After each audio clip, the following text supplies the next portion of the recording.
Hey everyone, Aussie Viking here for episode 3. Wow, what can I say? 10 out of 10. Okay, up there with Empire Strikes Back. Fantastic film. For me, it's the most emotional Star Wars film out yet. Just the way the Jedi just hunted down, the way Anakin's falls, and just the ending of how it just beautifully connects to episode 4. As soon as you finish it, you're kind of like, man, I want to watch episode 4, 5, and 6 now. It's that good. Fantastic film. Now, certain people get annoyed with this film in terms of, Count Dooku died too early and General Grievous died. It's like they had to die. Because if they didn't die, their war wouldn't have ended and the Empire couldn't have rose up. Now, here's the thing. Dooku had to die in terms of because, well, the rule of Sith 2 for the Sith, and the fact that if he dies, Vader can come in, sort of thing. Now, when I originally saw this, even back then when I was like, I think 8, no. It was 10. I was 10 when it first came out.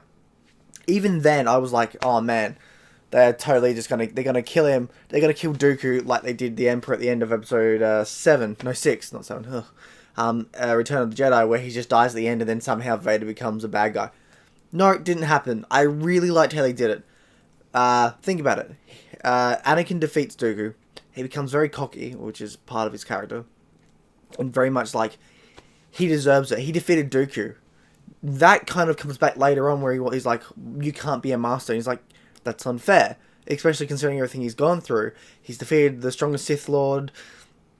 He's fought in the Clone Wars and stuff. How is he not on the council as a member? And then obviously this other stuff. I gotta say, there's a lot of, just like the other two films, there's a lot of piecing together, certain things. There's actually quite a lot, and, I can understand people not understanding it nor seeing it, but it's there. This one's although this one does have a lot more streamlined stuff, there is some connections going on, like episode 1, episode 2, coming to episode 3. It's all built up, and it's really well done. It's insane, like, think about it. He's going through so much shit. From episode 1, episode 2, he's gone through all this shit. And honestly, all he wants is to be with Padme, screw everything else, screw the rules.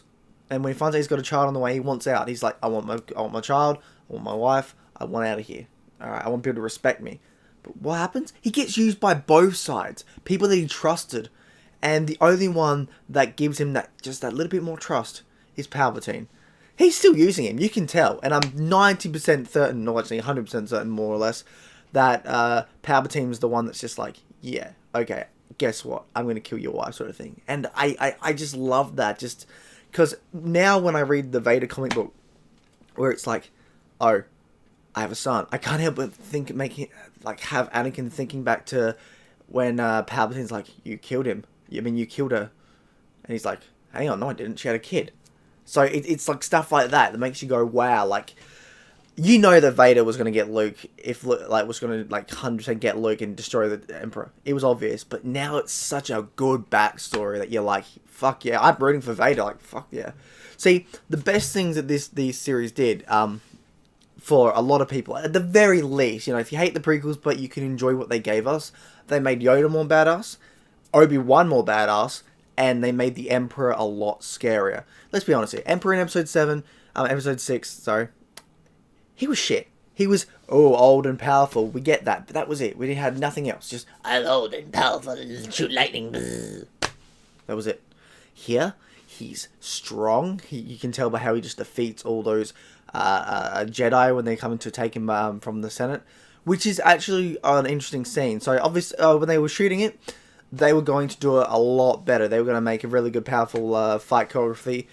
But for some reason, Lucas changed it. Whether or not it was good or not, But he patched that up by having the sound design come in and be like, look, he does a spin, make the sound design make it basically distort them, bam, he comes in and kills them. Because he uses like a force screen, which was the games had and stuff like that at the time. But it's really interesting how he's like, okay, so he might have dumbed down the choreography a bit, but bam, guess what? Using sound design, we can make it a lot better. Loved it. And there's a lot of that moments too, especially when the moments where it's just music and visuals, like the bit where Anakin's just sitting down, like, what do I do? Palpatine's about to get taken, probably killed. What do I do?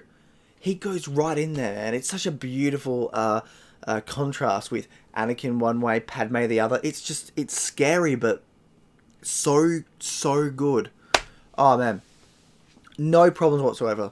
And Anakin being used, like, by the end of it, when he turned, sorry about that, had some problem with the GoPro, but yeah.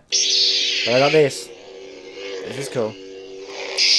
Anakin's lightsaber from the original film. Well, not the original, original Revenge of the Sith. Not the episode 4. So we'll talk about Anakin and how he was used. He's used by everyone, and it's scary, and it's a shame. You know, he's a person that's been used, and he's lost the plot to an extent. All he wanted was a good life with his wife, and his soon-to-be unborn, well, we know it's a son and a daughter, but he only thought it was either a son or a daughter. Not both. So, here we're all like, God damn, you went through hell, and he did. He was a slave, he lost his mother, he fell in love, he wasn't allowed to, he was controlled by everyone because he was the chosen one. He was everything and more, and it's amazing how he just falls, and I feel bad for him. I feel bad when he's slaughtering, and you know what's great? He does too. There are moments where Anakin comes out when he's Vader, such as the crying at at Mustafar and stuff. That was so powerful. To me, Vader / Anakin is the best fall from grace in terms of storytelling. You know, from episode 1 to episode 6, his fall and redemption is fantastic. He falls because of family, but he comes back because of family. You know, obviously there are other things because he fell, but coming back was more or less Luke's fault. In a good way. I don't say fault in a bad way. I mean fault in a good way. You know, he brought his father back and it was just good. And then Disney had to go and screw it up because how they're doing things now, and let's just put it this way. In Return of the Jedi, you feel like, yeah, we're gonna get what like when the prequels finished, when I saw Revenge of the Sith and I saw basically from episode 1, 2, and 3 how we saw the giant temples, the world, the galaxy full of Jedi. I love that. I thought, I really hope we get a 7, 8, and 9 where we can see that. And then we got 7, and it's like, nope, they're all dead. Talk about retreading history there, but it's like, why? Why not go with the old, with the old, what the comic books did, and be like, let's just create a temple and have the Yuuzhan Vong coming, because they were actually pretty great. Changed some things up, but they were mostly great, and it's like, but why do we not have Jedi? It's like, remember Return of the Jedi? It literally said, the Return of the Jedi. It should have, it's like, hey, we had the Return of the Jedi, and then they're all dead. What the fuck, Disney? What the fuck? That's probably one of the big reasons why I love the prequels as well, because we got to see the Jedi as a full, powerful thing, you know? We saw them as this giant power in the galaxy, feared and respected, and it showed how such a big society, and I guess you could say religion, can fall from its own graces because it's infused with power. They were infused with power. They looked away from what they were taught. The Force, they looked away from all that, and they used their own self-greed, but they hid that behind the Force itself, and it was their downfall, and I love that, you know. They should have respected Anakin. They should have said, you know what, we are going to make you a master. We are going to let you come with us with Palpatine. We are going to listen to you when we say Jedi don't kill. We are going to be people that are open-minded, but we weren't, and that's one of the best themes I love about this. It's the stupidity of the Jedi, but it's also the stupidity of the Sith by pretending that he could control everything. Of course, he did say, you know, Vader will be the strongest of them all, and then certain things happen. It's like, well, you know, I'm the Emperor now. Maybe Vader's not going to go as a planned. Oh, he's got a son. Booyah. Stuff like that. But overall, it's a great grace, and I love it. This is a 10 out of 10 sci-fi film. Now, I talked about before about the whole Grievous dying and Dooku dying. Again, I like that. I was fine with that because they had to die. And you have to remember, this story isn't about them. They're just characters in this story. They're just there for a section of it. This is Anakin's story from his childhood to his teenage years to his young adult years. And I love it because he's still a teenager in this film. He's a teenager, about 23, 24 in this film. Yet he still acts like a child. He still has that child sense about him. And that's also another big of his downfall, you know. His mistakes he makes in life, he has to deal with the consequences. And they are big consequences. And I just love that, you know. I love the metaphorical side of things. I love how it adds everything together. I love how it connects to episode 4. And I love how it just opens up the universe. For me, the prequels are fantastic, and episode 3 is the pinnacle of the prequels. Phantom Menace, Attack of the Clones, it built up. It came to episode 3, which is up there with Empire Strikes Back. Absolute 10 out of 10. Bam. So I gave basically episode 1 and 8, episode 2 and 8, episode 3 and 10. That's basically it. Awesome. There are deleted scenes, however, that, yes, bring out certain elements and characters and even the story itself. That is pretty awesome. First up, we have, and I wrote them down because it's a bit, is that brother relationship. Now, I always thought there was a good connection between Obi-Wan and Anakin. From episode 1 to more so in episode 2 and even episode 3, there are some great moments, like when they're in the when they're in the elevator and he's just like, oh, it's you, Master. And it's just like, it's kind of like the way they act and how like calm they are. It's like, you've done this before, haven't you? You've almost gotten killed by your master. Yeah, well. But there were some good things in the deleted scenes. Now, the deleted scenes were more so where in that scene where he's like, oh, it's you. Before that, there are moments where he's just like, when they're in the elevator and it's like, move your guns, don't, stop. All the robots are in there, in the elevator with them, and they just like, attack them. And there's a sweet moment where they just both like, Roger, like together. That's a good moment, and I don't really understand why it was taken out. I guess you could say it's too childish to an extent, because it's supposed to be a very serious moment, and all of a sudden it's like, Roger. But I think it was good. It was just a slight little bit of characters, you know. So, I can also understand why some people don't like that, because in the rules of filmmaking, a lot of this stuff has to be an episode, like in a singular movie. But it's not. The way Lucas has done it, and how it is episode 1, 2, and 3 are a whole entire story, just like 4, 5, and 6 are. But they're sections of the story. You get me? So, the connection is there, the relationship is there, it's built up very well, it's just not all in one singular film. But I can understand why people don't like that, because they think, oh, the way rule filmmaking and rules of film and rules of storytelling, it should be in one, it should be condensed into one film. But, like I said, if you have a story and you think breaking the rules makes that story stronger, bam, do it. So that's that brother side of things. It works. Yeah, elevator droids. Now, Anakin talking to Palpatine. There was a moment where there's a deleted scene where Anakin's talking to Palpatine. It's similar to how it is in the film, but it's just certain dialogue scenes are different, and I kind of think it's stronger. I do think that deleted scene is stronger than what we got, and it's only like 3 sentences more, I think, something like that. You know, it adds, but it doesn't. It's not 100% added. It adds some small little tidbits of information. Like, yeah, okay, that's pretty cool. Padme building the rebellion. I love this. I absolutely love this. How basically after all the shit's going down, she's like, no, we need a backup plan. Palpatine's gone crazy and we can't stop it. We need a backup plan. And I loved how she helped create the rebellion. You know, her husband helps create the Empire. In doing so, she helps create the rebellion. It's perfect, and it is poetry. I gotta admit, it's very good poetry. Unfortunately, originally it was made uncanon by Force Unleashed, and then it was technically made recanon, I guess you could say, because of the fact that they destroyed all the old canon. It's like, well, I guess, unless it's told otherwise, I think this is still considered canon, because if I remember correctly, it has been said that there are deleted scenes, like in the Star Wars Clone Wars TV show. Episodes that weren't even finished are still considered canon by Disney, so I'm hoping there are certain deleted scenes in this film, including the rebellions, because they are actually finished. There's CGI, there's special effects, it's all there. It's all completed. So for me, the completed 100% scenes are canon, which I think is basically what a lot of people think. And then there was the Qui-Gon scene.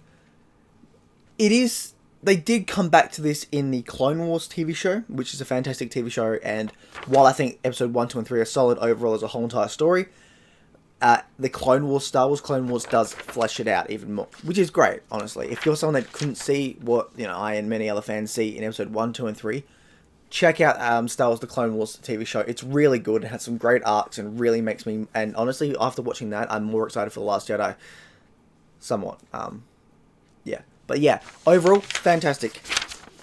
But the Qui-Gon scene was great because it showed us that how how Obi-Wan and Yoda learned how to become Force Ghosts.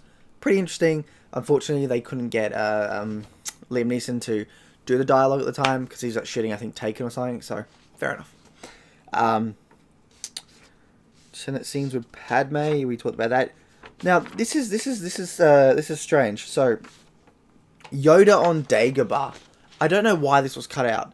I mean, obviously we know he went to Dagobah when he went to, he's like, I've got to become in exile and stuff like that. He goes to Dagobah. We know that, but it just seems a bit strange that Lucas didn't give us that extra tidbit of information. It's like a 30-second scene. You could have placed it in there near the end and bam, done. And yeah, that's basically all the scenes I wanted to talk about. Overall, they do add a lot to the film, but not as much as, say, the deleted scenes for episode 2. I think episode 2 was the biggest one in terms of how much it added to the film. And honestly, I really hope for the 20th anniversary of, say, Phantom Menace, Attack of the Clones, and Revenge of the Sith, we do get a sort of special edition, enhanced edition. I'd be fine with even just doing a special edition where it's just 4K HDR sort of thing, because I watched on my 4K TV, and which I got today, and I'm pretty excited because Star Wars Battlefront 2 looks amazing. But it's kind of weird because it's not, obviously, since it being not made in 4K, there's, you got to get around to certain things. But it's like, I really hope we do get a 4K release, and in doing so, I hope they release some finished deleted scenes, and it's like, yeah, just put them back in the film. They add so much. And a lot of fans say that. Because, first of all, the CGI and practical effects look great. And yes, there are practical effects. I've talked about that in the last 2 episodes, but I'll show you some more practical effects here. Some that might surprise you, but overall, it's fantastic. And I would like an update to those fantastic scenes. The space battle that started Coruscant was 10 out of 10 perfection. The end scene with Mustafar actually still looks great today, so that kind of probably can stay. But could you imagine that, like, HDR and just upgraded and stuff? It'd be perfect. Absolutely perfect. And oh, sorry about that. But overall, it would be perfect to just get a 4K update, HDR, and maybe some updated special effects, because there are definitely some special effects in this that aren't blended well. You can really tell it's, but it's 12 years old, so what do you expect from CGI? But the scenes with CGI and practical effects mixed in, they still look great. They still look fantastic.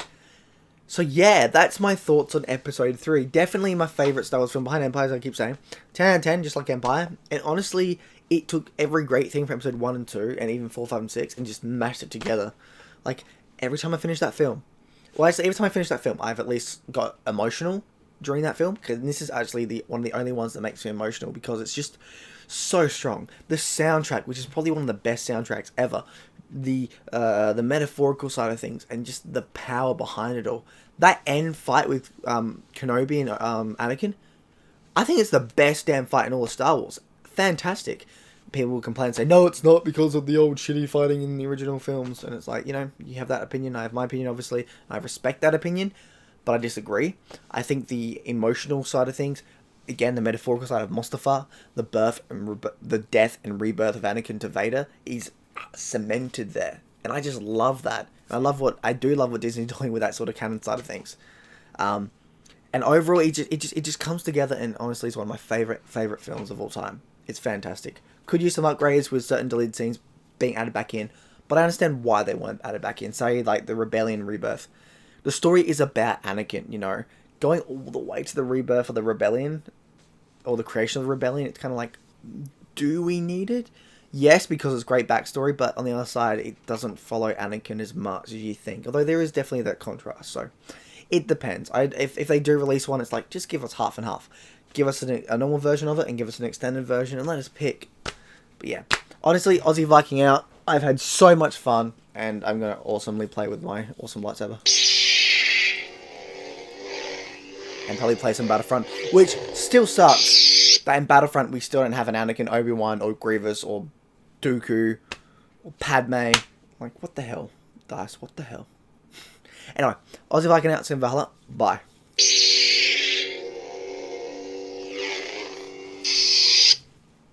So this is just something small that I forgot to talk about in my main video, is the fact that when people say, oh, but the general consensus of the prequels is that bad. First of all, the general consensus idea is stupid. We live in a world of 9 billion people. So you're telling me that 4.5 billion people have seen the prequels and they absolutely hate them, with different views, opinions, ideas, ways of looking at film. You're telling me that 4.5 billion people have looked at the prequels and said this shit. I'm sorry, but whenever anybody brings up the general consensus bullshit, I think that's the last straw. That's like, you know what? You're so full of shit. I do not care when you say something. As soon as they mention general consensus, I just do not care. But yeah, that's just something small I wanted to add it in, because you know what? I think that's a very powerful thing to think of.